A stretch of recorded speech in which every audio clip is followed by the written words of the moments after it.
Are we recording? Are we? I think we are. Thank God. All right.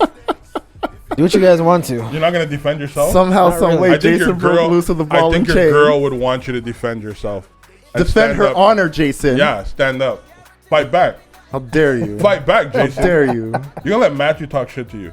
You, About you your don't chill. relationship. You don't chill with us. You don't come around no more. We don't know you like that no more because you got yourself booed up. You guys don't have a phone? Your phone work? Yes, my phone Because works. we've been telling you to come through. You got dead time. And what have I told you guys? Fridays I'm not available. Why are you not available on Friday? Because I have shit to do. Because the ball and chain is too tight on that I have day. shit to do. That's why. Balls in somebody's purse. That's why. Haters. That's all When right. did you start Haters. wearing the kilts and she started wearing the pants? I know you've been a Kanye fan, but Kanye stopped wearing kilts years ago. What the hell are you talking about? We know. I will give him this, man. You know, we're in 2018, women empowerment. He's just letting her have that one above, and I respect that. Shout out to the ladies, wife, and niggas, man. Yo, real talk. He's a feminist, man. That's what's going on. He's letting his woman take control because he knows What, he is she grabbed only him by the better pussy? with a strong woman leading the way. I like how everyone's talking for me and not to me. But Because okay. you're not speaking up for yourself. So we gotta be the attackers and the defenders. All right, don't worry. I unleash. Don't worry. You ain't gonna unleash shit, bro. You castrated. Man, I see where she took it off, man. The collar. I see that little. The You've been, tan line? you've been out in the sun. She's been taking you to the park, right? Okay. Okay. Okay. Oh wow. She's been letting you do little sprints by the canal. That's the definition of hate right here. Definition of hate right here. Nah, it's all love, baby. What are you talking about? All right, let me introduce the episode. Jason, man, I'm really disappointed. About? I really thought you would have fought back. Don't worry. I told you, man. He's soft now. He's keeping it cool, calm, and collected. Everyone knows me on this podcast. Well, clearly I don't know this version. Yo, of I you. Don't worry. thought I knew you. I Don't thought I worry. knew you. I thought This I is knew you. different. I'm very calm and You collected. acting You're not mighty calm and different collective. since Calm you down. guys became exclusive. I'll tell you that. But hello, everyone. You Welcome ditched to the us. Don't Be Mad podcast. Once again, it's another week of us dickheads talking shit as per usual. Speak for yourself. I'm not a dickhead. Okay, you're Bellin. There you go.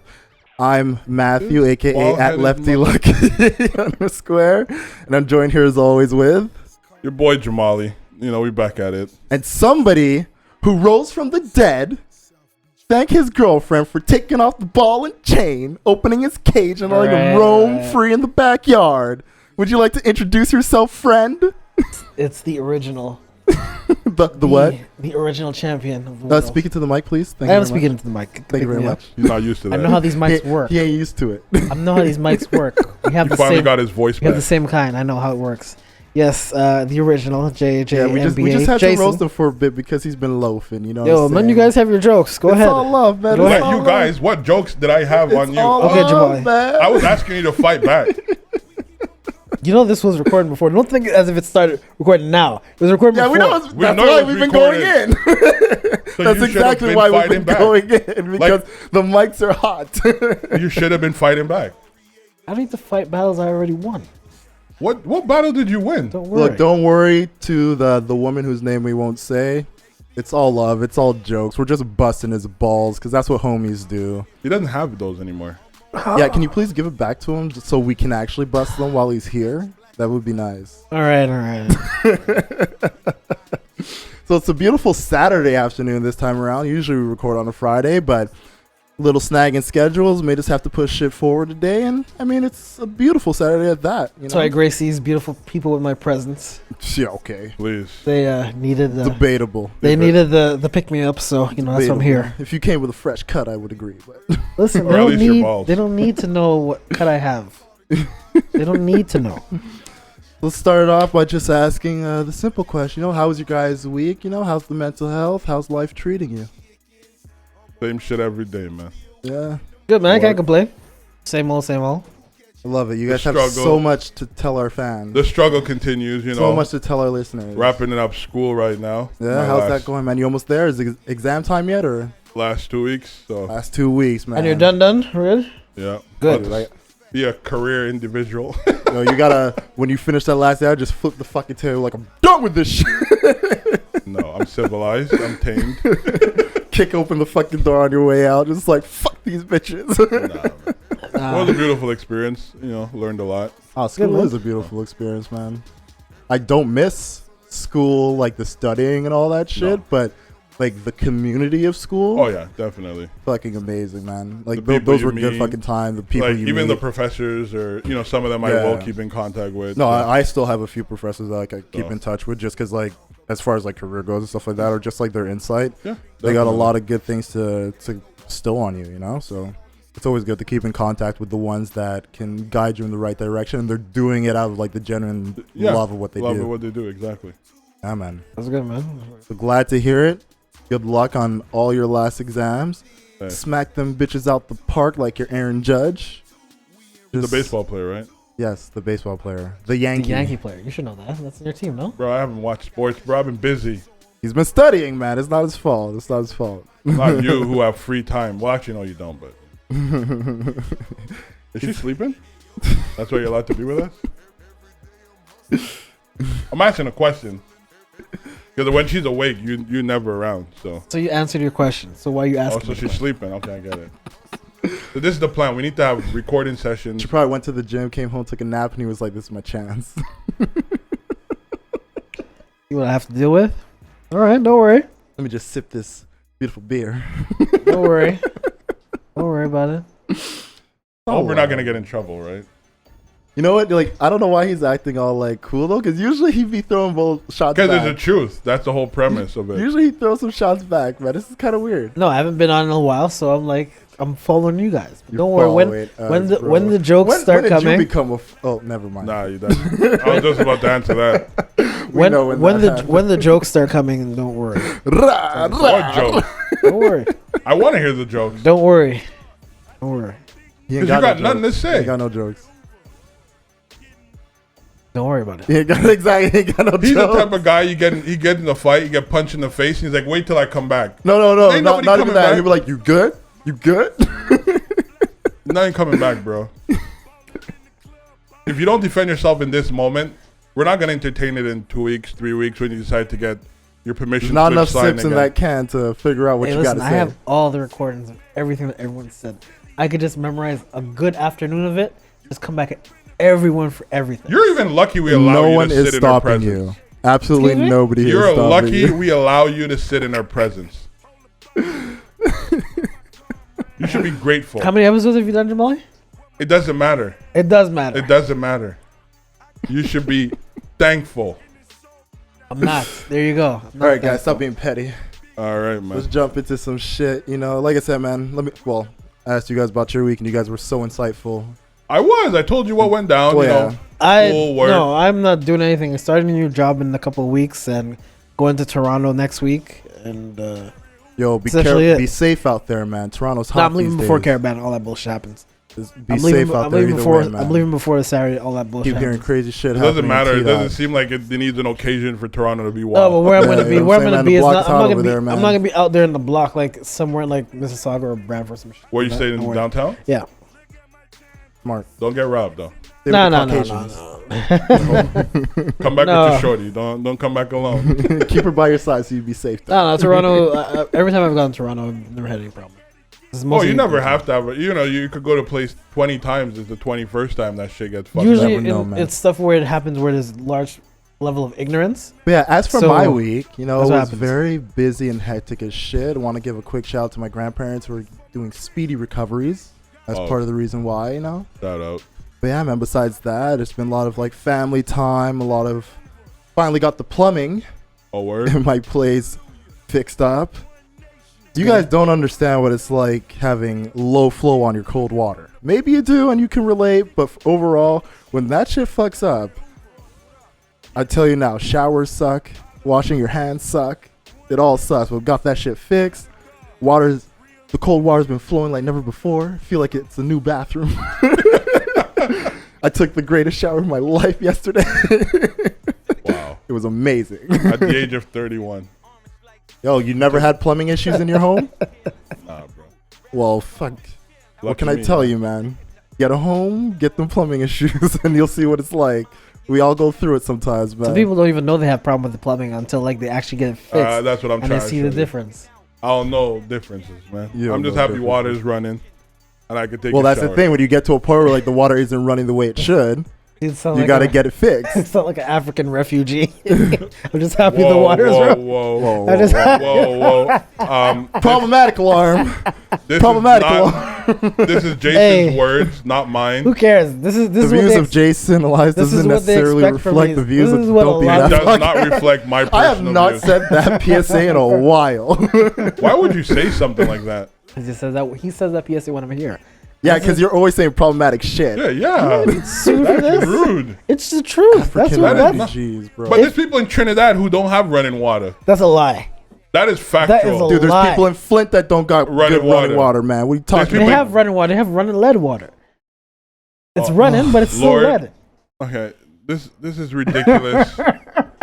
I know this is contrary to our last episodes where there was nothing but positivity. I wasn't there last episode, so you can't bring that Spread on me. love. Spread love. You can't put know. that on me. I wasn't there last episode. We sorry Wasn't we allowed- have to bring in the ignorance. You know what it is? He has to contain himself when he's with his girl. So now that he's away from her, he can really let out all those thoughts that like he's been holding on to. Just be like, What I are you wish I talking could about? say This is always what I talk about in the He's like, past. yo, locker room talk. Let's go. This is what I've been talking about in the past previous 30-something podcasts we did. What are you talking Are about? you a Trump supporter? Huh? No, I'm not. I ever see you one red hat on, it's on, bro. He probably wears when we're not around. We haven't seen him lately, so for all we know. True. We don't know what he's been up to, man. Yes, I've been in the deep south, in the backwoods of Georgia, wearing a Make America Great Again won't be hats. surprised. I mean, he said it, not us, but I won't be surprised. You're a Kanye West fan. You used to praise Donald Trump. You were an apprentice guru, so What are you talking about? I never even seen that show. yeah, stop lying, bro. I've We never have- s- You have we, what? We have the tape. We can prove it. Where's the tape? Don't make me go in that bag, Jason. Go ahead. Go in the bag, probably on Facebook. please. All right, so where should we start? Let's stop roasting Jason. Let's talk about For dope. now. Let's talk about the dope fiend. Again, these are the thoughts Jesus. of Jason. I gotta Elias. just put like a siren on my phone for every time you make a problematic not- comment. We do not off- condone his opinions. This is a moment of teaching and enlightenment. Learning. Like, let's help the people. Let's not just downplay this very sad situation. Why would you kick somebody when they're down? Why would you refer to them Demi, as a crackhead? as some of you may know, Demi Lovato had another relapse. Unfortunately, she was brought to a hospital from apparent heroin overdose. And for people who are fans of her, or just like pay attention to like things that she's been going through in the past, like this isn't the first time she's had drug abuse issues. It's not the first time she's been in situations where like her life has been threatened because of drugs. So the fact that like for a while she was clean, like I feel like a year, 2 years around that she's been like sober. 6 and then, years. Oh, it's been 6. Okay. and she 6 made a years. conscious effort to stay Yeah, clean. like Let's- she really let's give her tried to credit. like get her shit together, you know, and in the last couple months, I believe she relapsed, been trying to get help, trying to get better again, but then recently she fell right back into it and then basically had to be rushed to the hospital because she had a heroin overdose.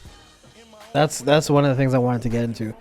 She actually, and this is the issue. Like we were talking about this earlier, and I was saying that I was making the comparison of how people were calling Lamar Odom a crackhead and all these kind of names, but for her, they're going to the the statement that she fell off the wagon. Oh, get on the stuff, get back on there. You can do it.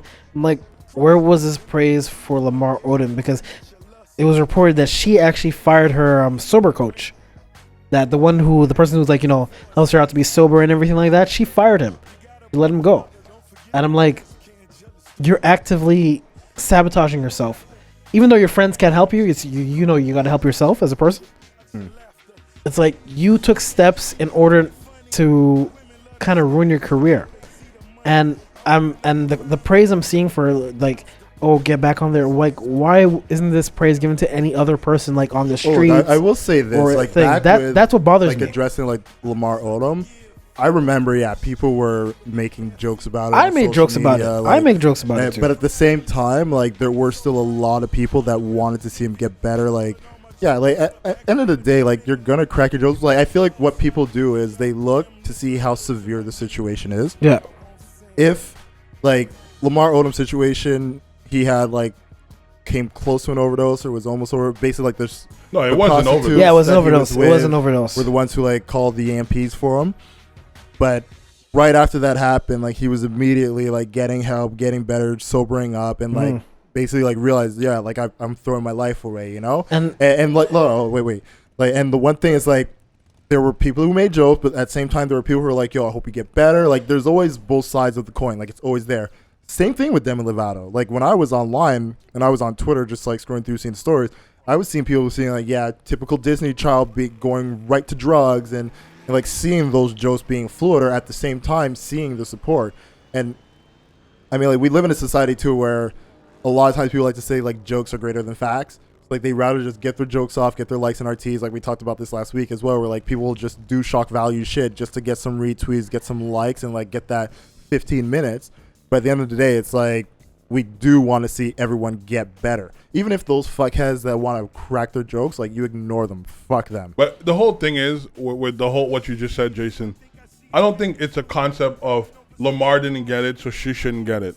Yeah, that's You know what I mean? I think that's irrelevant. And I think this is someone, when you have an addiction and to the point where you're overdosing, it's someone at their lowest point. The last thing you want to do is even criticize them more. Because this is what drives them to drug use. No, I'm not talking about criticizing them. I'm talking about the praise that she's getting for what she's done. Because it's not a praise. No, I don't think it's well wishing. Like, I don't think that's the right word. I think the word you want to say is well wishing. Yes, that's what I'm trying to support. Like, support that she's getting. I'm not gonna question why well wishes or support. Because for somebody who's going my through thing is, detrimental. because the thing is, I saw a lot of the same people who were calling Lamar Odom a crackhead, giving her support, which I don't find right. I find that's wrong. But nothing is right in life. You know what I mean? I get it. I understand that, but it's like she took steps to the steps she took personally made her get worse off.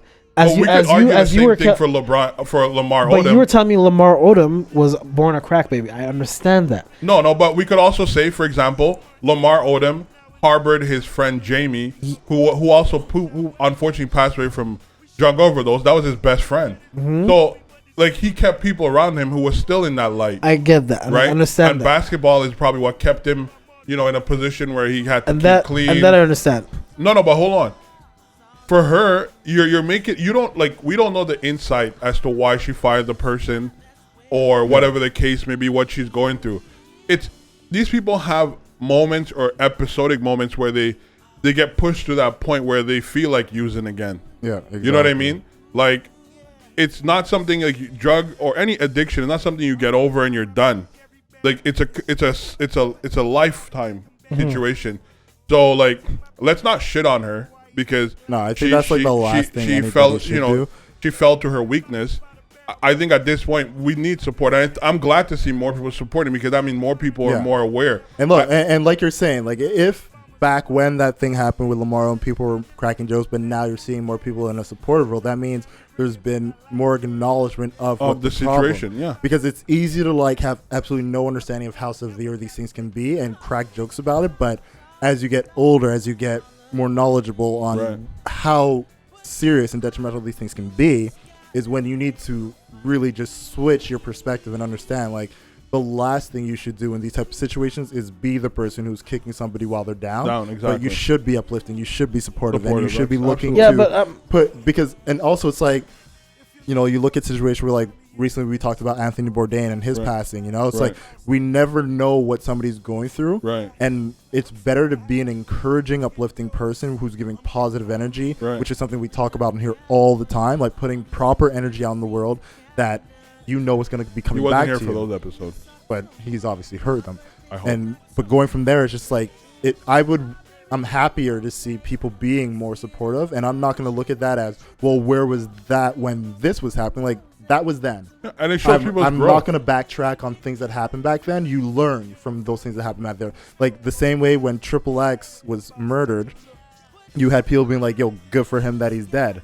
Those same people are going to have to live with the fact that they were saying good for somebody to die. I wouldn't say good for him because you don't want anyone to die. I'm just saying, like, those people are going to have to live with that knowledge of knowing they were on the side of, I'm happy he's dead, rather than being like, this is a fucked up situation and there's no positive that comes from this. But those are the same people when, if put in the same situation, a close one to them die in the same way, they're going to feel like the world needs to support them and they want to preach of the goodness. And they're going to be reaching out and they're going to be looking to people to be like, can you help me? Because I'm going through. Or they're gonna be like, oh well, you know, and my friend was a good somebody person. Literally does what they were doing, which is like, yo, fuck that person dying of an overdose. What are you done? We all know drugs are bad, and it's like you're not doing anything that's progressive or uplifting in a sense of making people be aware of how severe this can be, because it could be like the littlest thing that festers and snowballs into something so much greater. Like, we don't know exactly what it was. I'm looking at more of the situation that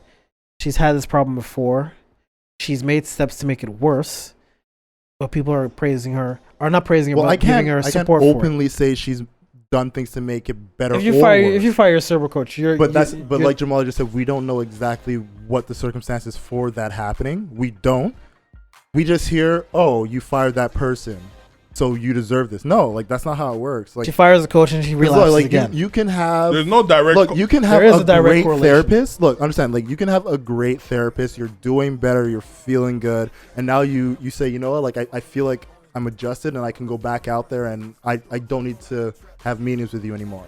Especially if she was clean for 6 years. That's exactly. So it's like, I don't feel like I need to have you as my therapist anymore. I think I'm capable and I'm good. And then a year or two later, you relapse into old habits and you start having the same type of like psychological issues that you were having before, and now you're getting back into those things that were destroying your life that will force you back to having a therapist. You see, and I mean, also, I just want to add, there's so many nuances that we really don't understand to just be like 1, 2, and 3 is why she went back and became an addict again. Right. Like, it's too dismissive to do that. My thing is that, like, Lamar Odom, who was, like you claim, say a crack baby, who has that genetically into his system from birth, can't help it. Who says if she wasn't?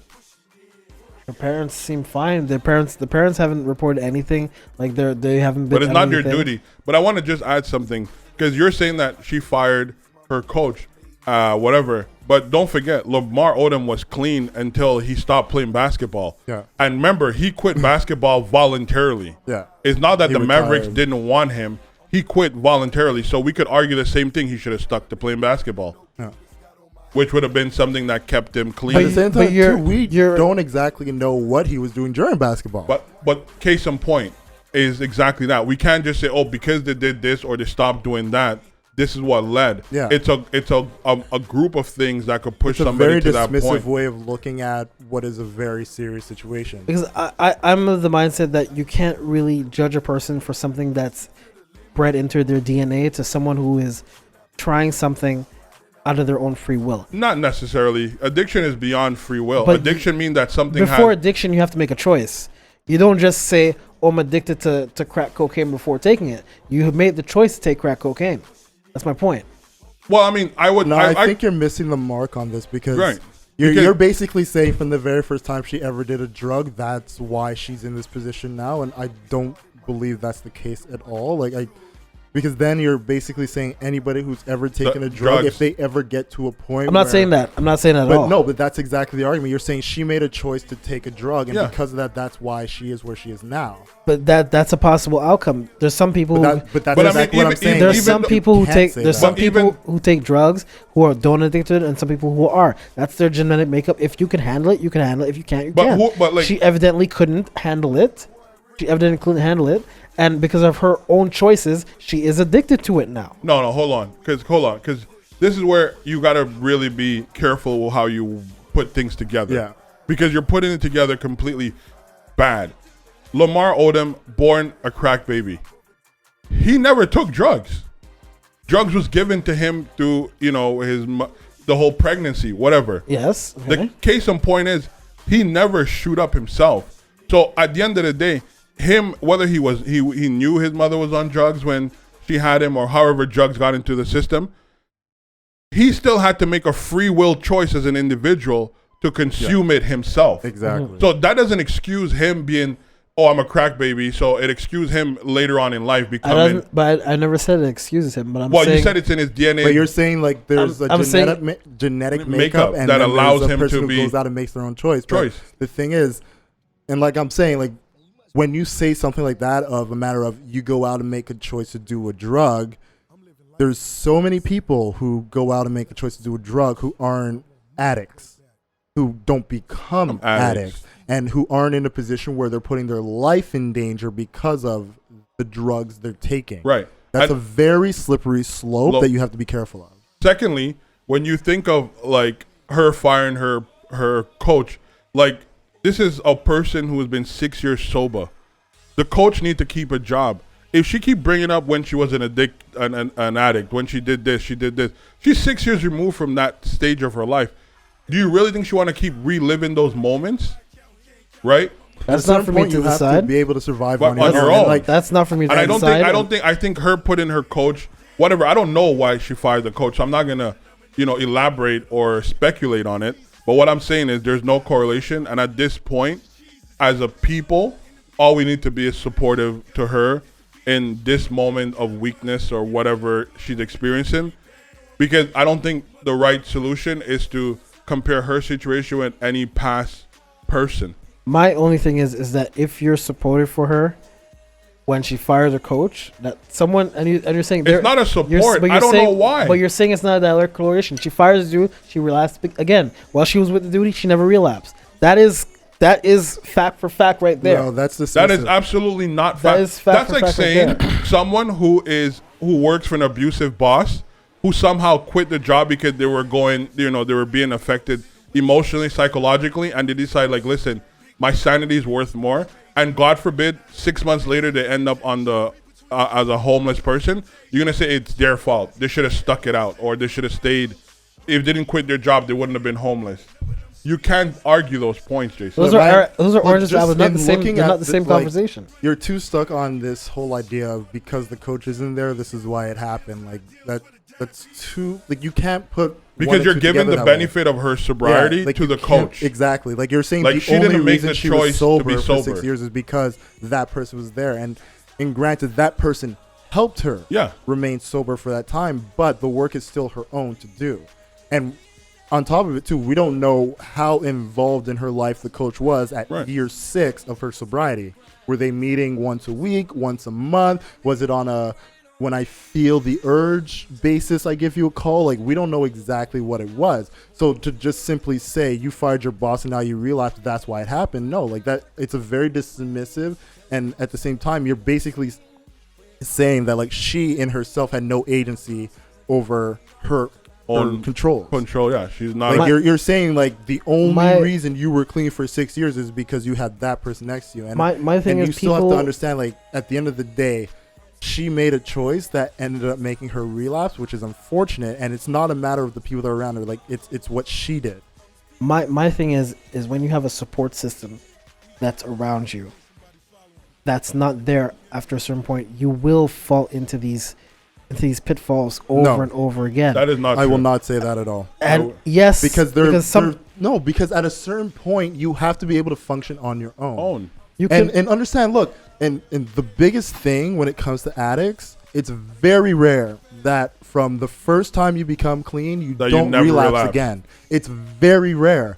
But at a certain point, you have to be able to not necessarily let go of your support group, but function on your own. If after 6 years she felt that she was strong enough to function on her own, that's power to her. Obviously, she relapsed, which is unfortunate, but you can't look at her and be like, you should have never got rid of your support group. At a certain point, she has to become her own person again. She has to be able to realize that the things that she was taught, the lessons she's learned, and the practices that she's put in, she has to be able to do those on her own. If now that we know without that team she can't do it, now she goes back to them. And now it's like we go back through it again, we do it over again, we instill it even harder than we did before, because we all felt you were ready and clearly you weren't. That in itself is not a bad thing. But I also feel that there needs to be some sort of emphasis put on the fact that she stayed sober for 6 long years. My thing is that someone who is an addict they're not the one to decide when they're sober or not. That is absolutely incorrect. No, because you have a support system to tell you when you're sober or not. No. And then Sobriety is... when a support coach, I'm not joking, I'm telling you this. When a support coach says, okay, I feel the need that you don't need me in your life anymore, you can do this on your own. She never got to that point. She let the person go. That's my point. She let him go. But she okay, fired first him. and foremost, let's Hold on a second. That's literally what I just said. But if hold she on a felt second. she was at a point where she could live her life and she did not need the support group, we cannot damn her for that. Hold on. But that's not what he's saying.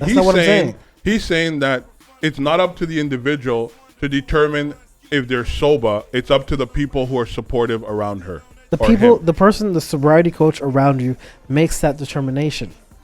It's the same thing. I'm going through physio right now with my shoulder. I think I can lift weights right now. My physiotherapist is going to tell me, no, you can't do it.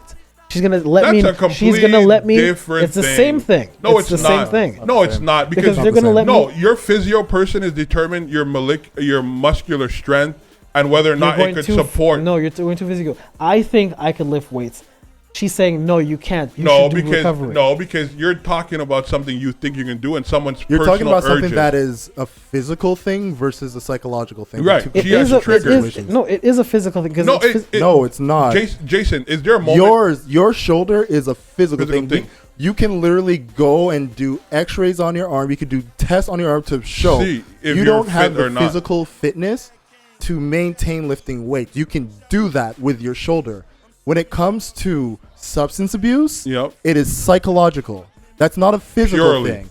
Yeah, I may be sober, physically sober. My body has no intoxicants in it whatsoever. But mentally, am I there is a different thing. You can't just simply walk up to someone and be like, you're ready or you're not ready. Because it's really that person's determination. I don't know. I would take the advice of someone who's professionally trained to tell me if I'm good or not to do something. No, I'm not saying you shouldn't do that, but it's like any athlete saying, we were saying before, at a certain point, you have to be able to function on your own and understand, like, a person who has a job of being like a sobriety coach or sponsor or stuff like that, they stick around from the time they start until the time the person they're with feels they're good.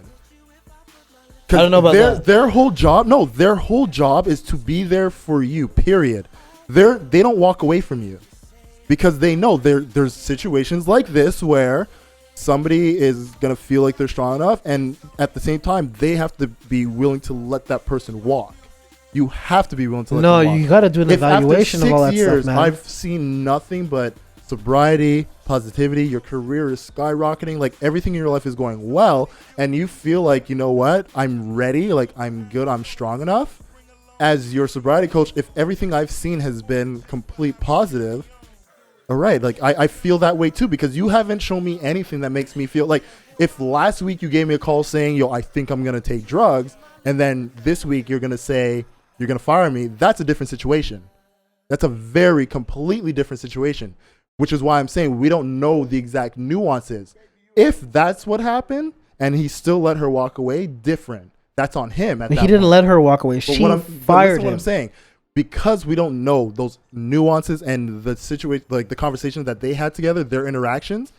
If she walked away from it and they let her, it's because they all felt that she was at a point where, like, after these 6 years of your sobriety, you're ready and you're good to go, and we're gonna trust you. And that's the biggest thing. It's a matter of, we're gonna trust you to go out there, live your life, be who you are, be sober, be great, because you've gone through everything you need to do, and now you're ready to be your own person again. But I don't know. What you're saying, I agree with you. But what Jason's saying is that she fired the person, so the person didn't voluntarily walk away, feeling that she was capable. Right? Am I saying this right? Don't get stuck up on that idea of firing. But hold on. My point is this: if I'm working with somebody, right, for 6 years as a sober coach, and I know they're not ready and they're trying to fire me, that should be an alert. I should advise those people around them. Listen, 2 weeks ago she called me. She said she wanted to do drugs. She's fighting something, and now she wants to fire me. I think we need to be on high alert. We need to be supervising her, making sure she's not alone in any moment to have the time to do that. So if that coach walked away and didn't alert anybody, it's either he never really cared about her sobriety, he was there for a check, or he felt or she felt that this person was capable of handling it on her own. Secondly, when you're an addict, you have triggers. Yeah. You know, like I was watching, I don't know if you guys follow this series, but there's a show called Growing Up Hip Hop, and Dame Dash's son's on it, his oldest son, Boogie. And this is a kid who was addicted to like syrup, pills, and he thought nothing of it. And according to Dame Dash, he was aware of his son's addiction. And it wasn't until he went to Peppa from Salt and Pepper home, and she gave them a shot. Like she's like, oh, let's take a shot together, you know, a housewarming, that spiraled him into what he became. And the episode, showed like, his therapy. He went to rehab. He got clean. And before he left, the coach or whoever, the therapist told him, your trigger is your father. The way you're communicating with your father, the relationship you have with your father, you need to repair that, because that's what forces you or convince you to do drugs or push you to do drugs. So even with her, and like the episode's still going on, the show is still going on, and to this day, he still refuses to talk to his father. You know what I mean? So people could be there giving you advice, giving you shit. So I understand where you're coming from. It comes down to her personal choice. But at the same time, he still has people like Peppa who's supportive of him. Mary J. Blige's daughter or stepdaughter is there supporting him. He has people around him who's, can like stay away from alcohol. You know what I mean? It's not for you. She needs to have the same people around her. But at the end of the day, regardless of whether he relapses or not, those people need to stay there and be strong for that individual. That's all I'm saying. It's not a moment to shame somebody. We all fell short in our life some ways. So that's just my point. And like I said, the same people who are now supporting her, they were, calling Lamar a crackhead. It just showed growth in individuals. That's all it is. So, you know what I mean? Yeah, I'm not really one to compare old situations with new situations. I just take it each situation as it is. And I mean, let's be honest, she's a bigger star than Lamar Odom. Whether we want, like, if you like basketball, you know Lamar Odom. But if you know music and pop culture, you know her. She's for sure you're gonna Disney, man. You're gonna see a lot more people reaching out. We've been following her since she was like 12 years old, maybe younger. You're gonna see people reaching out to her. And those people didn't reach out to Lamar because they don't know who he was. All they probably knew of him, oh, well, he was a guy who was dating a Kardashian. You know what I mean? Yeah. That's all they probably knew. So that's probably when his name became the most famous, when he was with Chloe. Exactly. So, like, you have to look at that as well. But you know what? Thoughts and prayers goes out to her, man. Hopefully she stays strong and come through, man. All right. Next up on the docket, man. Well, I don't know. We spoke about that girl. I think it was Sweden. The girl on the plane. On the plane. Did a good old-fashioned protest. Exercise her right. And, I saw the video, and I was just like, I couldn't understand it at first. And I was like, oh, that's kind of crazy. And me being someone who studied, immigration, it's kind of amazing to watch somebody stand up, because, like, couple weeks ago, not a couple weeks ago, this started since last summer with Roxon Road, where all these American, or they're not Americans, but they're immigrants in America who was crossing over into Canadian territory and whatnot. And I know we had a lot of class discussion about it. Why don't you close the fence? Why don't you do this? And, it's good to see that people are actually standing up for them. Because, yes, I personally think our government is doing something. They're handling the situation wrong. I'm not going to get into details with it. No, we can talk about it, because I feel like we may be on the same page if you're saying that. I do think it's our duty as humans to watch out for each other. Yeah. And if we could afford to help them, help them. I just think... Can't afford to help them at the moment. We can't. And we can't afford to help them the way we're helping them. Exactly. That's where my problem is with our government. Yeah. We are not... I think... It's bad. Like, I was reading a paper where they were saying, like, people who got across the border and who are, in the process of becoming, refugee and applying through that channel, Like they're literally calling people back home, like let's say Nigeria, saying like, yo, come through, go to America, then come here. They're literally giving them a plan, like it's a success plan. Exactly and I what think they're doing. it's sad. I think that's bad. But what she was protesting was, since 2017, Sweden, and forgive me if it's not Sweden, but I think it was Sweden. No, it was Sweden. Had deported somewhere around almost 500 Afghani immigrants. Yeah. And a lot of people don't understand, like, refugee. I'll tell you this simply. Refugee, for what most people know, is like, oh, you can go to a country and live and whatnot. Refugee is a very specific term. Right. And in Canada, we're very much openly welcome to refugee. There's a term in refugee called refoulement, which is French, to send them back home. And they typically return home. Like we saw that with the people from Liberia who were living in Germany were sent back home when the country became restabilized. Canada don't believe in that. Yeah. We don't believe in sending back refugee. In fact, they have the capability of becoming Canadian citizen. Yeah. In Germany, they weren't citizens. They had no voting rights. They were just there to be protected until their country become stable, and then they repatrialized them back to their... There's a reason for it, though. Right. Yeah. But that's my problem. And it was dope. I find it really dope to see... she was a young lady, you know what I mean, standing up, and she said it. If we stand up, the plane can't take off. These people cannot be sent back to hell. You know what I mean? And some of these people are doing that. They're sending them back to environment where they're going to die somehow, some way. And we can't turn a blind eye and be like, oh, it's not our problem. Yeah. If they die, they die, But you're explaining two different things here. What the woman who's standing up, right? Why she wants to keep the people here. She wanted them to be in a safe environment. Yeah. Safe environment. And the reason for Canada, why they don't send them back.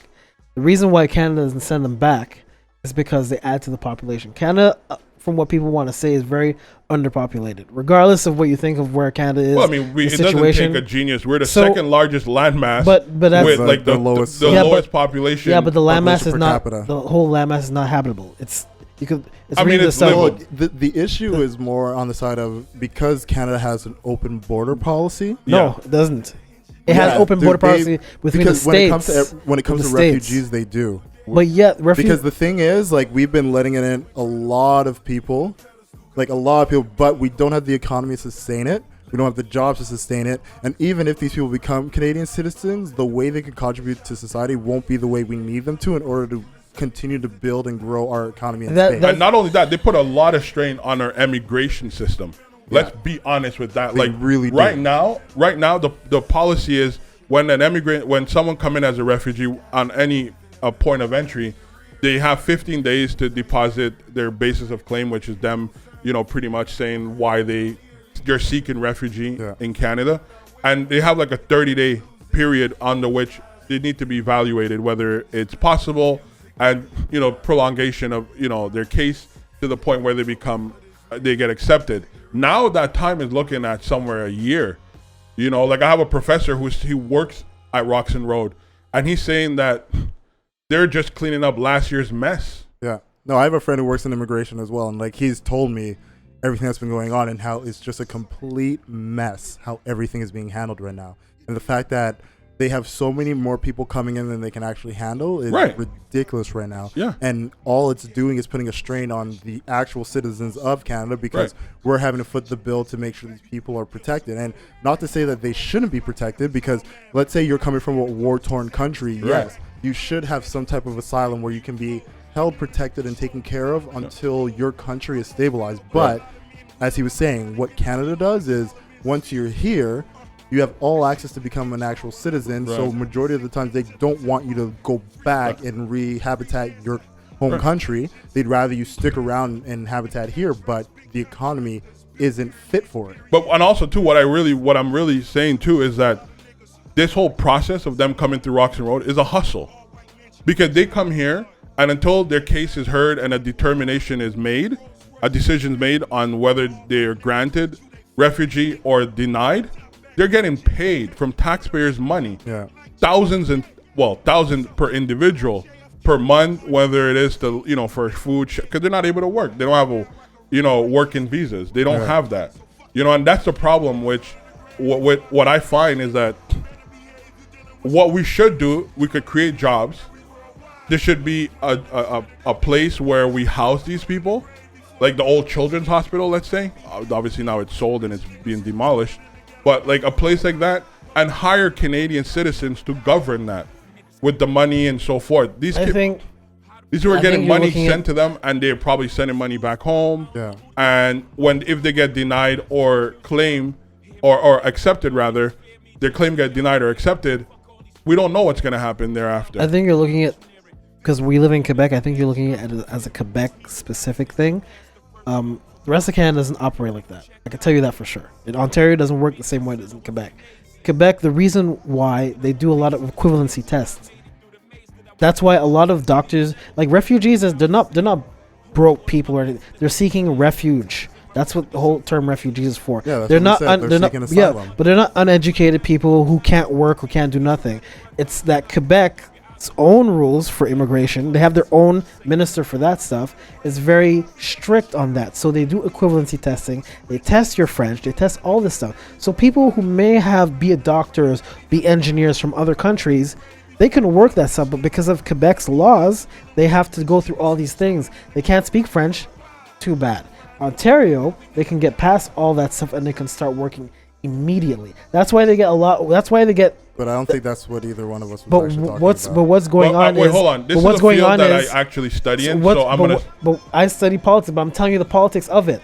I study immigration, But I'm telling you the politics of it. What's going on? Politics dictates what you guys do. It's not even like it's not a but, What but happened- that's not even the point, What because happened- it's not a burden on Quebec. It's a Because- burden on Canada yeah, as a whole. we know No, how but- Quebec works in that I stance. know Quebec but has their Canada as a whole has been is the taking one it because shouldering there's all been of a lot it. of people that Yes, have been but in in Alberta Canada, as in well, Alberta, but in BC, in who's BC. been coming They in, can start in Winnipeg contributing. have been putting them Yeah, in. Like, it's been a spread. Right. But you don't understand what I'm saying. The people who are refugees in those part of the province, they are actually allowed to start contributing. This is why you have the guy who started the chocolatier place making thousands and thousands of dollars, because he has the education, the language, and he knows what to do.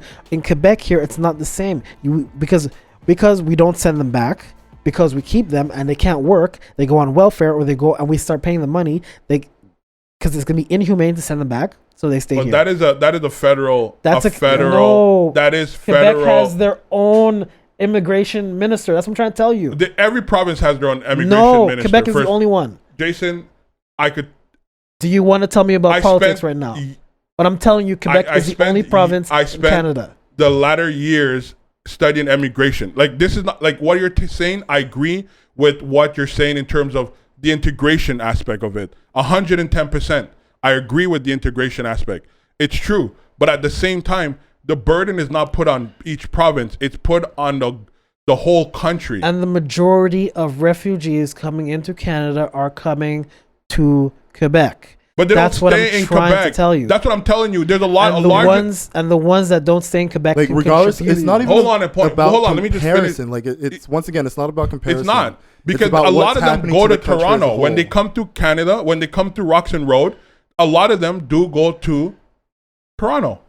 Like, it's not a comparison thing. You're like, thinking stay too away small. from that comparison. You guys are thinking too way- idealism. But that's my point. It's It wasn't simply a comparison. talking about what's happening to Canada as a whole, and as a whole, like, the people that we're bringing in is being spread out. Right. Because yes, there have been a lot, especially because of Haiti. That's why Quebec currently has the majority of refugees coming in, now you're mostly saying- because of Haiti. You're getting to the point what I'm trying to say. But what we're talking about is just the fact that as a whole, what's happening in country. Canada is the amount of people that are coming in, the fact that we're bringing them in because we're trying to take them away from situations where, whether it's natural disasters or it's war-torn situations, because you had Haiti with the earthquake, you had Syria with the wars, But they're not, like, let's be honest, when we say that, these people, when the Syrians are coming in, they're entering the port of entry with Canadian documents. They're being given a Canadian PR and it's not a card matter of when where they come land. in. It's the fact that we're just bringing them in, and then once they're in, But rather than just that's two different situation as well, but no, right? But at the same time, it's like it's what we're saying and what he's essentially saying. Like, with when it comes to Quebec, how Quebec will give them a test and boom, you're out. Right. But at the same time, there's still a lot of people, especially when it comes from like places like North Africa or like certain areas in the Middle East where they actually speak French. Right. When they come here, they can get situated because they speak the language. Right. So it's not even a matter of, they don't can speak French. A lot of them speak French. But they still have to do the equivalency Okay. test. and they do the equivalency. and most of them don't pass and it. even if most of them don't, the And this- fact is they still have a way that they can stay in Canada Okay, but so but let- that's my point. because they're refugees. And this So is the let me point I'm just- trying to make. Why it can't? And this is the point I'm trying to make is that they normally will not send them back. They'll prefer keeping them here, regardless of whatever answer Quebec or whatever wants does.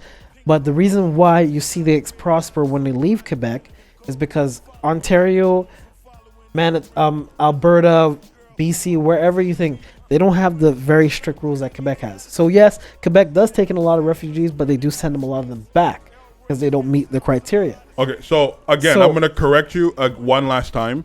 When it comes to refugee, You don't Quebec send them has back. a very minimal role in their acceptance. So Yeah. again, when you go through the immigration process, you have to be accepted by Canada. And then Quebec has the right. The only province has the right to select is Quebec. Yeah. Every other territory, you get accepted from the federal government, you're good to go. And where are they coming in from the most? Jason, let me finish. Let me finish this thought. So, Quebec has the right to select, and the right of select comes down to, yes, like you're saying, in refugee cases, their whole language aspect. That don't mean they're not free to go elsewhere. Yeah. They're free to move along. The Mobility Act give everybody the right to move. And that's what I'm saying. So again, like what I'm saying to you, what you're saying is not wrong in its entirety. It's not easier elsewhere as well, because and what you were saying, Matt, with the whole Syria, those Syrian people who come in, they are coming in with Canadian status. Yeah. It's not the same as the Haitians who come here and then they file for what we call inland applications for refugee. That's completely different. Yeah, The because Haitian- one is war torn and one is no, one has status already. Yeah. These people, Haiti, and those are coming through Roxon Road and all these other borders across Canada, they're not coming in with PR cards. So they're coming in, they have to apply for refugee, they have to go through the process till they're accepted, their case is heard, then accepted or refused. And until their cases go through that process, Canada's footing the bill for them being here. And that's what we're talking about.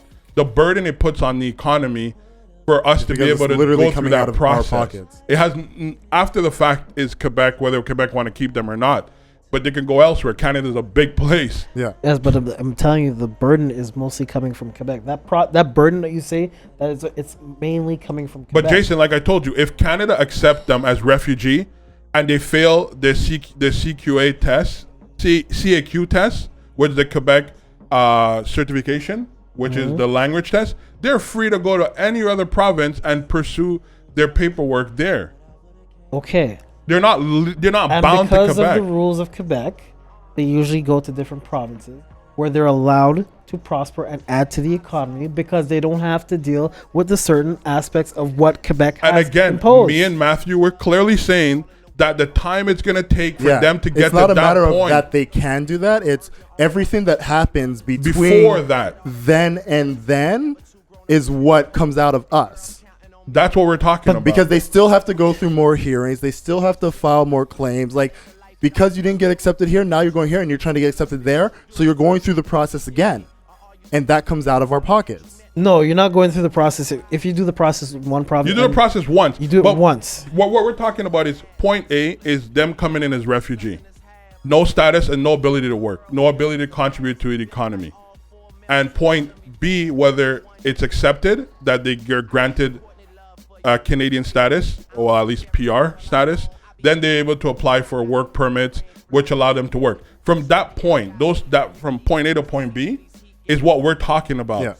Because there's so much of them coming in, that time it normally takes very long. It's gonna be super long, and now we have to foot the bill until they get to that decision junction. Which comes out of our pockets. That's what we're talking about, Okay. and that's a large bill to hold on to. It's a lot of money. Yeah.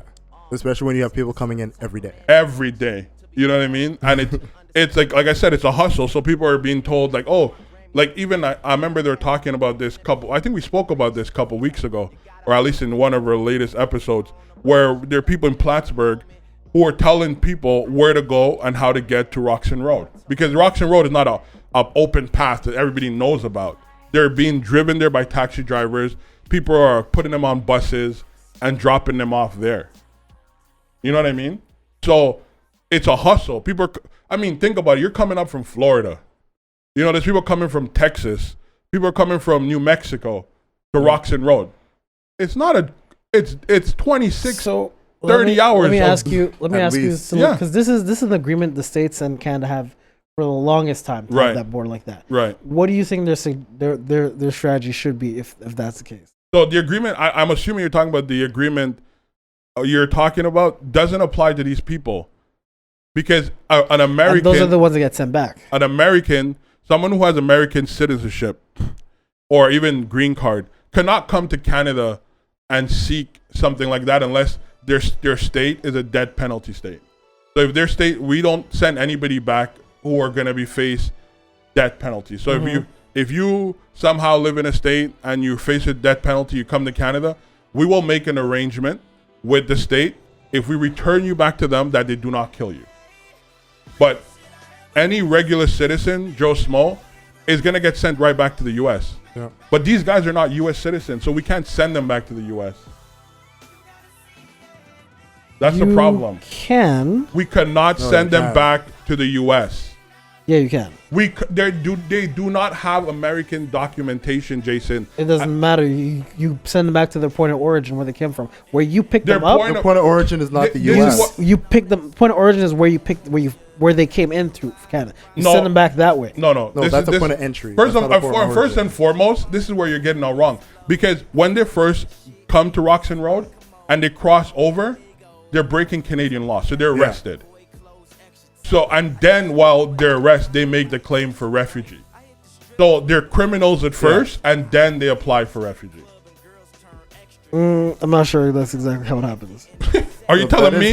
That's what I studied, Jason. Well, I study politics. And you studied the latter half. I've been studying politics from the whole ladder.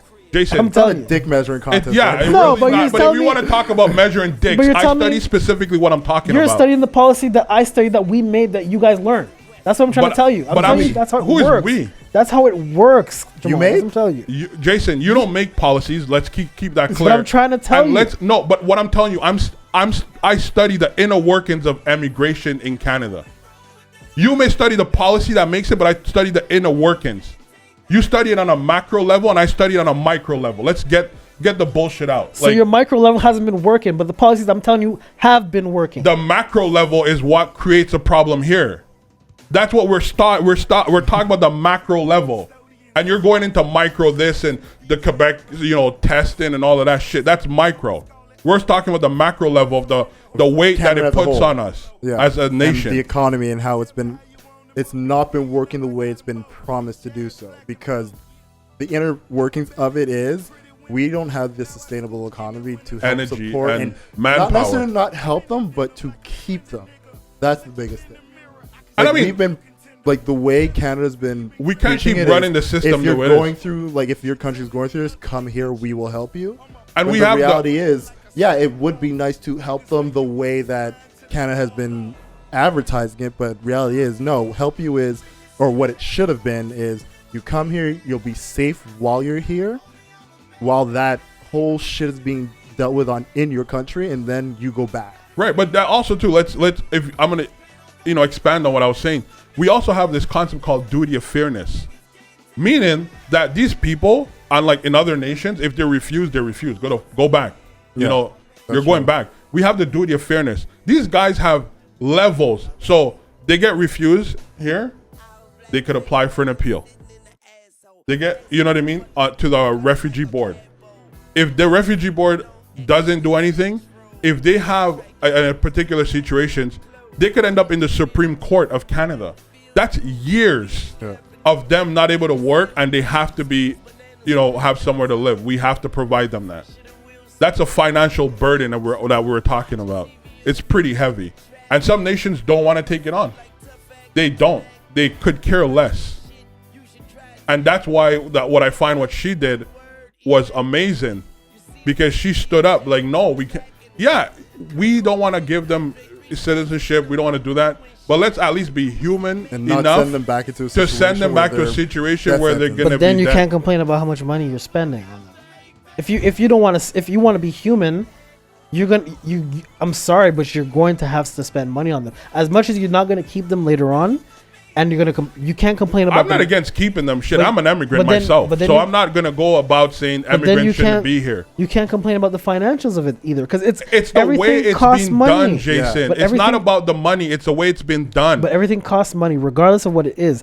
If the way it's being done, to keep them here or not, is going to cost money. What I'm saying, it's gonna cost money, but it should be under control. Right now, as a refugee claimant, they're getting a check monthly, right? We have no control how that check is being spent, where that money's going. That money could be leaving Canada for all we know. Yeah. That's what I'm saying. We should create jobs by having people who could run these facilities like a hospital, someone working in the kitchen, someone on an administrative board, someone, cleaning. We could create jobs. There's that space for that. So while we're still putting money into something, we're generating money as well. That's all I'm saying. I'm not saying we should send them home, and I'm not against spending money. I'm just against spending money the way we have been spending money. Yeah, that's all I'm saying. I think what Canada does is amazing, and this should continue to be that way. But we should just govern it properly. Go on. You want to take a quick break right now? No problemo. Let's realign our chakras for a bit and then back to the conversation. I might not be here. You will be here. What are you talking about? I actually do have to go. I'm over an hour supposed to be here, though. Jason needs his balls back, so he got to go pick them up. We got to bust him. It was a good conversation. If you actually leave, we are going to bust your balls. That's fine. I know how to edit video too and audio. I can make you say all sorts of shit. Keep that shit rugged. All sorts Jason, of shit. Keep the trouble low. You can't censor us. I can do anything I want. You can't censor us, Jason. I can do anything I want. Tyler's going to be the one editing this. As soon as Tyler sends me that audio, I can make you guys say a whole bunch of shit. If you cut anything out, I promise you I will just put it on the social media. I can make you guys sing bad. You don't got a big brother. I can make you guys sing bad for Michael Jackson for all I care. That's how much I can. You're not that talented. Stop. That's how much I can chop up the audio. Dude thinks he's fucking Houdini over here. His girlfriend finally woke up, and he needs to be back, at his position, at her service, at his post. You know what I mean? So we were glad that you said your call has been off for too long. Come back. Yeah. I'll be back more. It's kind of funny while you're here, that tan mark actually kind of disappeared a bit. Just slightly. It got some sun. Yeah. Wow. Amazing what an hour can do. These ignorant black folk have to deal with. Why you got to bring race into it? Huh? You're not black. I just stated fact. We're going to take a short break, even though you're not really going to notice we're taking a short break, and then we'll be right back with our next topic. All right, guys. I know we said we were going to take a little break, but we had basically we're going to be closing out the episode here. Essentially, Jason ran off on us like a little dick. Oh, wow. No, it's not his fault that we're closing it out. Basically, the conversation that we do have lined up, we know it's like a very deep dive, so we're actually going to save it for you for next week or the following week, depending on if we want to table it properly. Yeah, exactly. Like basically, we have a guest in mind who would be perfect for this, and we're going to make sure they're here for it, so we give you the best conversation we can have for it. So with that being said, thank you guys for listening. Jamal, you got any last words to give to the people? Like I always say, stay positive, put out good energy, you're going to get it back. Stay up, have a good week. Damn right. And as always, you know where you can find us. We're on Twitter, we're on Facebook, we're on Instagram. For Instagram and Twitter, it's Don't Be Mad Pod. For Facebook, Don't Be Mad Podcast. And then you can listen to us on all the major sites. We're on iTunes, Google Play, Spotify, iHeartRadio website, Stitcher, Podbean. We're all there. You can subscribe, listen, share, rate us, do all that good stuff. So that's another episode of the Don't Be Mad podcast. Thank you all for listening. I'm Matthew at Lefty Lucky. Your boy Jamali. And guys, have a great week. Take care of yourselves and join us again next week. Take care. Peace.